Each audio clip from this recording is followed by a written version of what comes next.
ഗെയിമിന്റെ നിയമം എന്താണ് പ്രാഥമികമായിട്ട്? ഈ ഗെയിമിന്റെ നിയമം എന്ന് പറയുന്നത് മാനസിക സംഘർഷങ്ങളെ അതിജീവിക്കുക എന്നാണ്. അതിജീവനം തന്നെയാണ് ഇതിലെ വിഷയം. അപ്പൊ ഇപ്പൊ ഈ പറഞ്ഞ കണ്ടസ്റ്റന്റിനെ മാനസികമായി തളർത്തി പുറത്തു വിട്ടു എന്ന് പറഞ്ഞാൽ എന്തിന് തളരാൻ പോയി എന്നുള്ളതാണ് കാര്യം.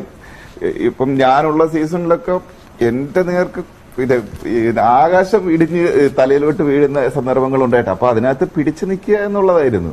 പിടിച്ചു നിൽക്കാതെ പുറത്തു പോയിട്ട് വെളിയിൽ വന്നിട്ട് എന്നിൽ സമ്മർദ്ദം ചെലുത്തി പുറത്തു വിട്ടാണ്. ആ സമ്മർദ്ദത്തിൽ ഞാൻ ഡിപ്രഷനിലായിപ്പോയി എന്ന് പറയുമ്പോൾ അയാളൊരു വിന്നിങ് മെറ്റീരിയൽ അല്ലല്ലോ. അപ്പോ കാര്യം അങ്ങനെയുള്ള തളർത്തലുകളിൽ എന്തുകൊണ്ട് തളർന്നു എന്നുള്ള തളരാതെ പിടിച്ചു നിൽക്കലാണ് ആ ഗെയിമിന്റെ ഒരു പ്രധാന ലക്ഷ്യം.